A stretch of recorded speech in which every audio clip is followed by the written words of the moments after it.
EP. Soy Jaime Chincha y los acompaño a través de nuestras plataformas de radio, televisión y web en el día 67 de la emergencia por el coronavirus. A ver, vamos ahora a transitar por la turbulencia que se ha reactivado entre la relación, o mejor dicho, en la relación entre el Poder Ejecutivo y el Poder Legislativo. Nuevamente hay un encono, o por lo menos hubo un conato esta semana. El presidente Vizcarra les dijo unas cosas, que no hay reforma política. El señor Ceballos agregó que él no iba a ir a la citación que estaba planteando el Congreso, porque el comunicado que lanzaron inicialmente sonaba a que todo iba a ser presencial y que iban a estar ahí los 130 congresistas. El presidente del Congreso se corrige y finalmente habrá una sesión virtual parcialmente, digamos, ¿no? Vamos a tratar la dinámica de esta situación en función a la Constitución, con el doctor Omar Cairo, constitucionalista que ya está conectado con nosotros. Doctor Cairo, ¿cómo le va? Muy buenas noches, después de tiempo que conversamos. Buenas noches, Jaime. Hay una distinción que sería bueno precisar o explicar. Se le ha dicho a esta citación, a este acto, un voto de investidura. Y otros señalan más bien que es un pedido de confianza, que pasaría por el voto de confianza o la negatoria de la confianza, o que se le niegue la confianza, quiero decir. ¿En qué figura estamos concretamente y cuáles son los mecanismos que, de acuerdo a la Constitución, se pueden establecer aquí y cómo se va a desarrollar esta sesión? Sí, en primer lugar, no estamos ante un voto de investidura, porque la investidura consiste en investir con el cargo a un funcionario, y el señor Ceballos ya llega siendo presidente del Consejo de Ministros al Congreso. El Congreso no le va a otorgar el cargo, no le va a investir como tal. Lo que hay es un deber de exponer la política general del gobierno y las principales medidas que requiere la gestión del gobierno y plantear una cuestión de confianza que el Tribunal Constitucional ha llamado obligatoria. Él está obligado a pedir que se apruebe ese programa y esas medidas y a plantear una cuestión de confianza, es decir, afirmar, si no aprueban este programa y las medidas, me están sacando del cargo a mí y al Consejo, a todo el Consejo entero. Entonces, el Congreso deberá o aprobar el programa y las medidas o desaprobarlas, y con eso estaría sacando de su cargo al presidente del Consejo de Ministros. Eso por lo que se refiere al deber constitucional y a la mecánica institucional. Sí. La cuestión material, yo creo que no tendría que ser presencial, eso no es... La sensatez indica que no debería ser presencial, porque ya hemos visto que las sesiones presenciales son una fuente potencial de contagio del COVID-19. A ver, entonces, ¿cuánto jalamos, ¿no?, de la ley, de la Constitución, y cómo combinamos lo que dice el texto constitucional con la situación actual? ¿Hasta dónde puede, digamos, ir el Congreso pidiendo presencia de los ministros del gabinete Ceballos? Y combinado esto a que podría estar la mesa directiva, los 9 voceros, ¿no?, de la Junta de Portavoces y nadie más, todos los demás virtual. Y el gabinete más bien está señalando o había dicho que mejor sea todo virtual. ¿Por cuál de las opciones se inclinaría usted? Sí, francamente creo que por la opción virtual, pero esa no es la controversia. La controversia es que el presidente del Consejo de Ministros sostiene que no está obligado a ir a exponer el programa y las medidas y a plantear de cuestión de confianza. Él sostiene que a él se le aplica el 135, que es el deber de exponer los actos que realizó en el interregno. Él sostiene que como la exposición programática del 130 se hace en los 30 primeros días de iniciar las funciones y eso ya pasaron en exceso, entonces ya su obligación no existe.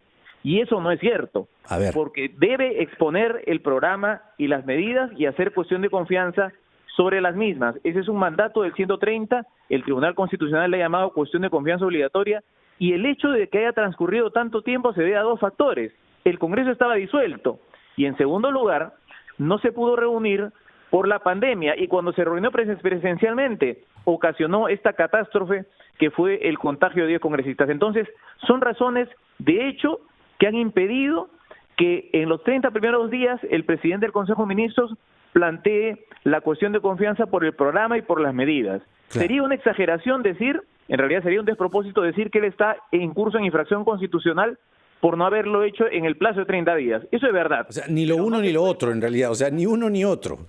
Exactamente. No se puede pasar al otro extremo a decir que no está obligado. Por supuesto que está obligado, porque ese artículo no contempla ninguna excepción. Claro, entonces sí, al final va a ir, ¿no? Y de acuerdo a la Constitución, podría el Congreso, y ciertamente este Congreso está muy activo en la forma más que en el fondo, por decirlo educadamente, y no se puede descartar que el Congreso, digamos, no le dé la confianza al gabinete Ceballos, de acuerdo a la Constitución. Perdóname, Jaime, pero el problema, el gran problema es que el presidente del Consejo de Ministros no está dispuesto a plantear la cuestión de confianza, pero es que, lo cual podría llevar a, exactamente, ha dicho él que él está obligado al 135 a explicar los actos del interregno y no a plantear la confianza sobre el programa y las medidas principales. Eso, si no lo hace, lo podría colocar en una infracción a la Constitución, no por no haberlo hecho en los 30 primeros días, sino por negarse a hacerlo. Ya, pero entonces, ¿en qué error está incurriendo o en qué infracción está incurriendo el señor Ceballos? En infracción del 130 de la Constitución. Por eso yo no entiendo, además no entiendo el propósito de no hacerlo. Porque de todas maneras, mira, imagínate que fuera válido que no lo hiciera. El Congreso podría censurarlo sin que plantee cuestión de confianza, tramitar una censura y sacarlo del cargo. No entiendo la razón por la cual afirma esta posición de que no está obligado a plantear la cuestión de confianza sobre el programa y las medidas que requiere su gestión. Claro. Digamos, entonces aquí lo que cabe es una mejor asesoría constitucional al presidente del Consejo de Ministros y que vaya y haga lo que tenga que hacer. Lo que tiene que hacer es pedir la confianza. Las dos cosas tiene que hacer: presentar el programa y las medidas y plantear cuestión de confianza, y además cumplir con el 135 de la Constitución, que es exponer los actos que se realizaron en el interregno, presentar los decretos de urgencia. Exactamente, y a partir de eso el Congreso también tendrá la posibilidad, como dice el 135, de censurarlo.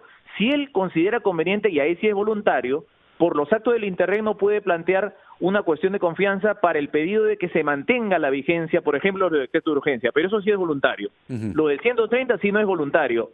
Sobre el programa de gobierno y las principales medidas que requiere la gestión en adelante, tiene que plantear una cuestión de confianza por mandato del artículo 130. Si el señor Ceballos persiste en esta actitud de que la confianza no está aquí en juego, ¿qué es lo que puede hacer el Congreso si el señor Ceballos se mantiene como lo está haciendo? Estaría en una infracción a la Constitución y el Congreso podría iniciar un juicio político. La Comisión Permanente lo acusaría ante el Pleno y lo podrían inhabilitar hasta por 10 años para el ejercicio de cualquier función pública. No es poca cosa, es sumamente grave. Y paralelamente pueden censurarlo, porque son dos cosas distintas, ¿no? Claro. O sea, y cuando se censura al jefe del gabinete, dimiten todos. Todo el gabinete, dimiten todos. ¿Y pueden volver? La práctica yo creo que no deberían volver, pero la práctica eso se discutió hace tiempo. Sí, indica que sí se les permite volver a algunos ministros. Ya.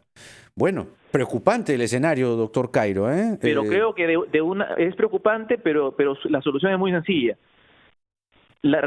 ¿Sabe usted cómo la resuelve? Presentándose, exponiendo el programa, las medidas y planteando cuestión de confianza, y asunto resuelto. Claro, nada más.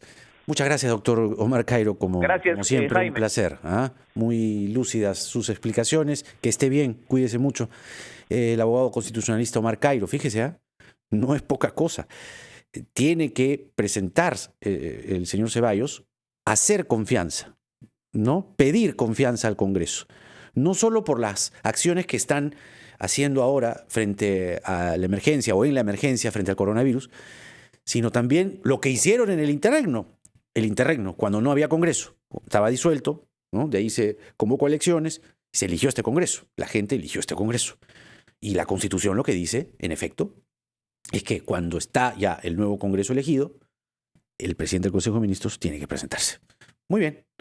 Ojalá que el señor Ceballos haya escuchado esta entrevista para que tenga una idea mucho más amplia de lo que va a pasar, porque va a pasar el jueves 28 de mayo. Vamos a la pausa, regresamos.